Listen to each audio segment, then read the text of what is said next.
Hello, everybody. Welcome back to High Cheer Diet podcast. Today we have a special guest. His name is Marco Altini, he's a high performer data scientist working on a variety of health tech innovations, and all around really interesting guy. So he has brought first of its kind mobile apps to track heart rate variability using just your mobile phone and its camera. We are going to cover really interesting topics in our conversation. We'll go through what the heart rate variability is, how it can help you to reduce your daily mental and physical stress, how to improve your health and longevity using it, and why data is important in everyday life. So without further ado, here's Marco Altini and heart rate variability tracking.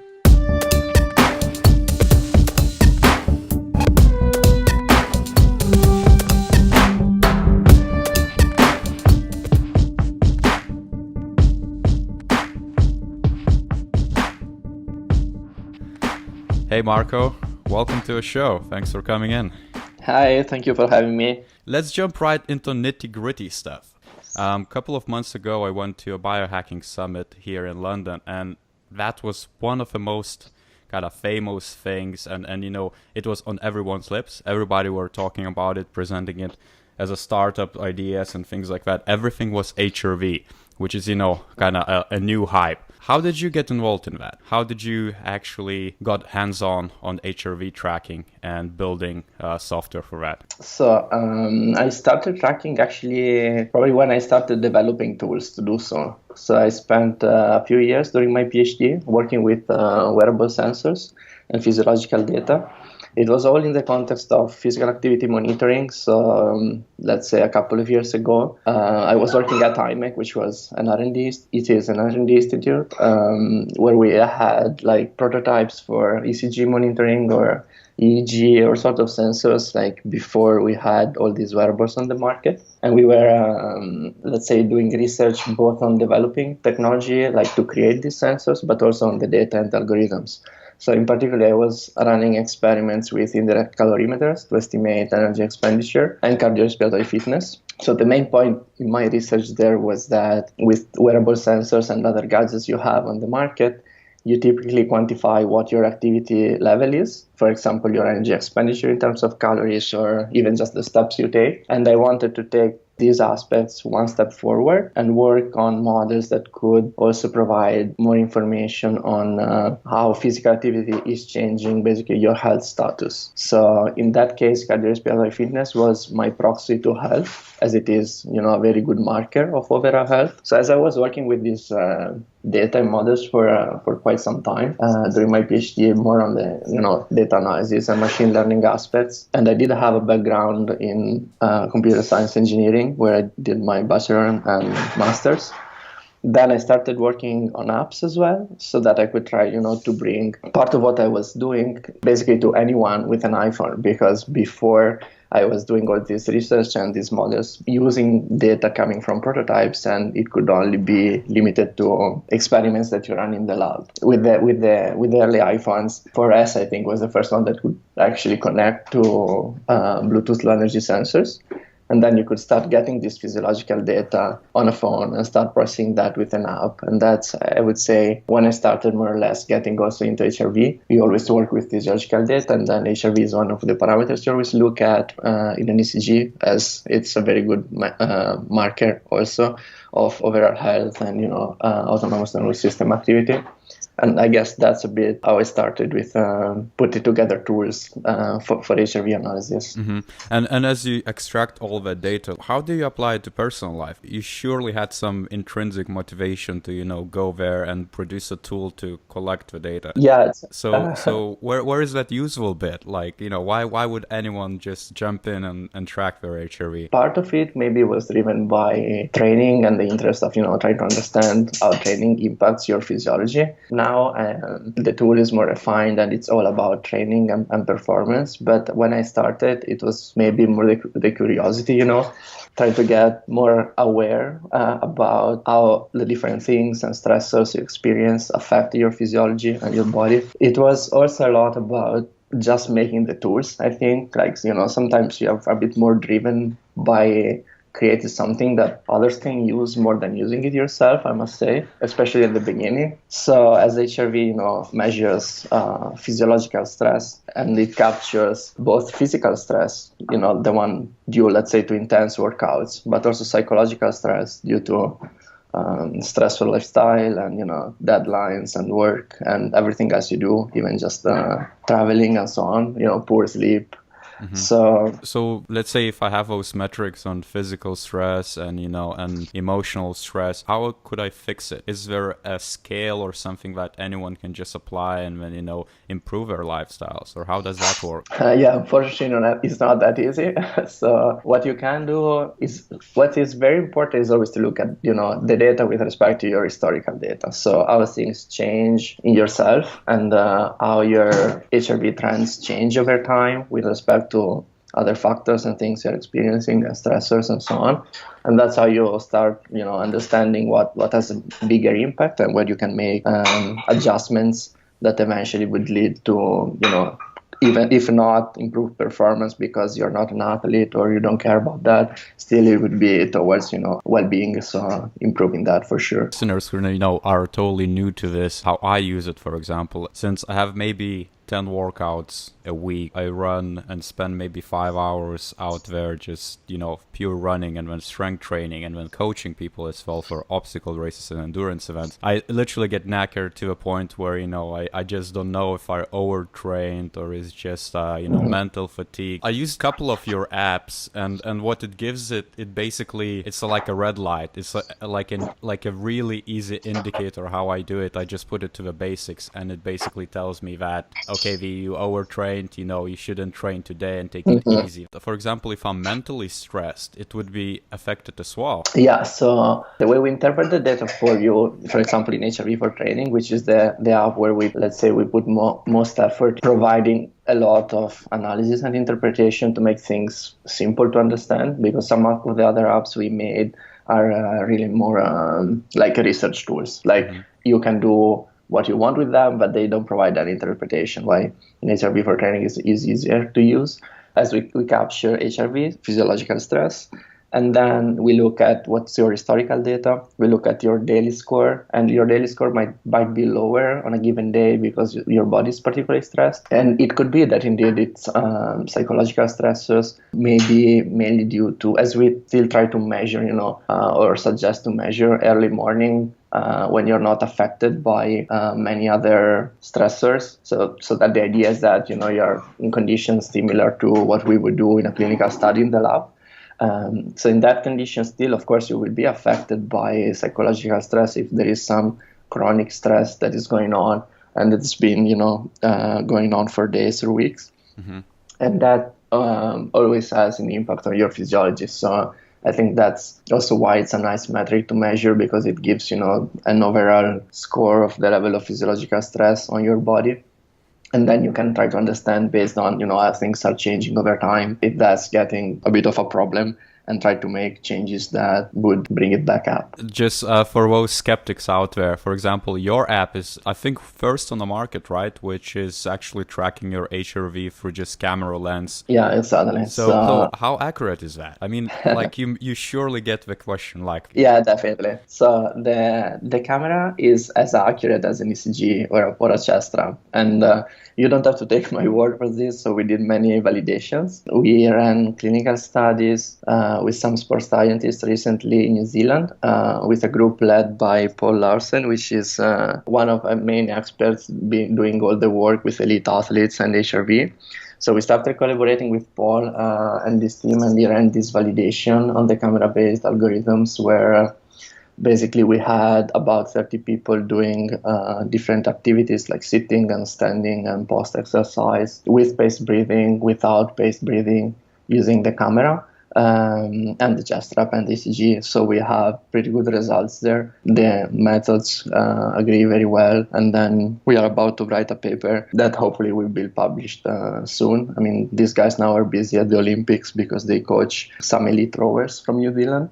But then afterwards, we should be able to get this out. We do have data already published on the blog, so where we show comparison with a polar chest strap, slowly it's getting easier to show that the methods are actually equivalent and you don't need to use a chest strap. Of course, you need to get used to using the camera measurement, which is a bit of a new way of doing this measurement.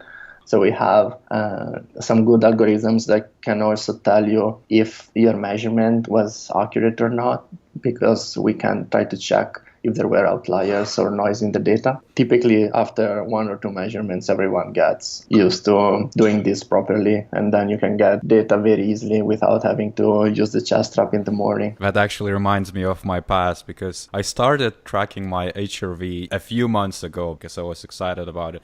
And I used the chest strap myself, and that was such a bad habit which I couldn't never get on, because it's just, listeners can just imagine waking up early in the morning, at 6 a.m. and just putting the heart rate strap, if you have one, first of all, and then just especially also spending because few money. You have to get it humid, right? Because normally these sensors are made in a way, let's say, that they are no problem when you go running because you sweat. But otherwise, most people, maybe if their skin is a bit dry and everything, in the morning you will also need to get it wet, and then it's also cold, and you need to first go to the bathroom, then come back, and then lie down, and then measure. It's it seems nothing, but it's a pain, especially for these things where compliance is typically a problem, even for teams we work with. And then you see that it gets really very, very easy this way. Can you talk a little bit about your current work at Bloom Technologies? Because I know that you are actually, tracking other metrics to improve lives. Yeah. What is that about? Bloom is a startup where we use wearable technology during pregnancy. We use sensors which measure biopotentials, let's say, similar to sensors that will measure an ECG, which can also be used to measure EMG or muscular activity. During pregnancy, we can use it to measure uterine activity, so contractions, and this is called EHG, which is electrohysterography. But yeah, it's basically EMG, muscular activity of the uterus. And what we do is to do research also on the relation between physiological changes during pregnancy, so changes in uterine activity, but also again in heart rate variability. There are some known and some less known patterns arising over time. For example, as the baby grows, the fetus grows, and you have to provide blood, and then heart rate increases naturally over time during pregnancy. So when we track these variables longitudinally, we do that with the goal to try to understand how they are linked to pregnancy outcomes, or for example to predict or detect labor, when it's the right time to go to the hospital. And then also we do some research related to complications, so how these physiological signals change over time for regular pregnancies, for pregnancies where we have, preterm birth or gestational hypertension. So we try to look at these parameters from a consumer perspective. So the idea is always, instead of trying to run small clinical studies, as there is so many different variables to look at, we are taking a consumer approach where we have this sensor that we are right now renting on the market. It's our beta release, let's say. And we hope, to crowdsource clinical studies by doing data collection this way, and tracking all the relevant parameters and trying to understand a bit more about a space where there isn't really been much innovation in the past 50 years or more even. Yeah, it's fascinating. The digital health is evolving every single day, and the more quantified we can get out there, the better the lifestyles are going to get. I think some interesting opportunities. So when we have tools that are clinical grade, or at least clinically validated, even just HRV for training or these apps for HRV, that are, as a matter of fact, as good as the older laboratory protocols and tests that were done with full ECGs. If you start collecting that data on hundreds of people, thousands of people, then you can start to understand much better also how these variables relate to training, as well as to other physiological stressors. We published actually a paper, our first paper with HRV for training, just a couple of months ago, that I will be presenting in 2 weeks. So there we had data from 700 users. It was maybe sometime last year that we collected this data, up to 5 months of data per person. So it's, you can imagine, typically HRV studies, you have, 10, 15 people measured twice in the lab. So you get so much more data. And then we started analyzing, how HRV changed on a day-to-day basis with respect to training. So, in the app, after the measurement, you basically have some tags, which is just to provide context. So you say, how did you sleep? Did you train yesterday? How intense was your training? So we could relate training intensity to HRV, and we could show that consistently after intense training, you have reduced HRV, slightly increased heart rate. So you showed that basically even in, unconstrained free living settings, there is the opportunity to capture recovery and training load just by using an app. So it gets more interesting, and you can start stratifying, by gender, by age, see how all other variables impact these relations. Yeah, knowing how overtrained people are these days, you usually notice that you're overtrained when it's way too late, when you feel fatigued and just cannot do anymore. Do you have any kind of ways where you could improve your HRV without resting, for example? I heard of meditation, progressive relaxation, mindfulness, and things like that. I would say I don't use any. I am, let's say, more curious about the meditation effect, something maybe I will pick up. So I read, of course, much of the literature around this, which is extremely interesting. Let's say we have a positive acute effect when, there is meditation or other practices that aim at increasing HRV, which means that in the very short term, your HRV would increase, or maybe it would increase while you do the activity, right? What is interesting is how can you actually change this less chronically, like your baseline HRV, right? Because if it's an acute effect that is gone after, half an hour, then I don't think that is actually making a difference in, your baseline physiological stress. But there are less studies where they actually try to do,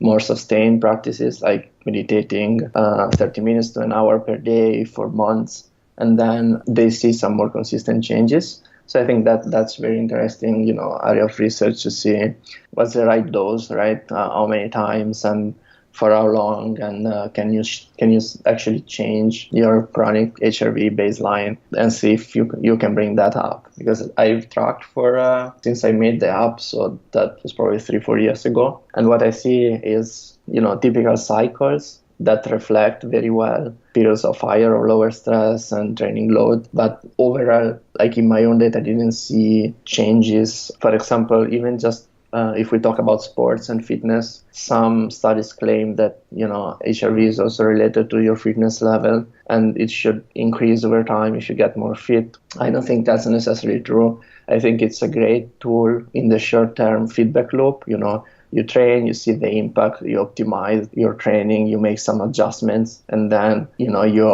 overall you will increase your fitness faster and risking less to get overtrained. But I think other metrics maybe are more representative of your overall fitness level, even just your heart rate at rest, because that's motivated by simply the physiological changes that occur, the fact that your heart gets stronger and your heart rate gets lower. But for long-term changes in HRV over periods of months or years, I think we are still at the beginning of this kind of research, especially because now we have the tools to track these things, right? Because before, if you had to go to the lab and do the measurements once before the study and once at the end of the study, I don't think that's particularly meaningful in what was actually changing as physiology is affected by so many parameters.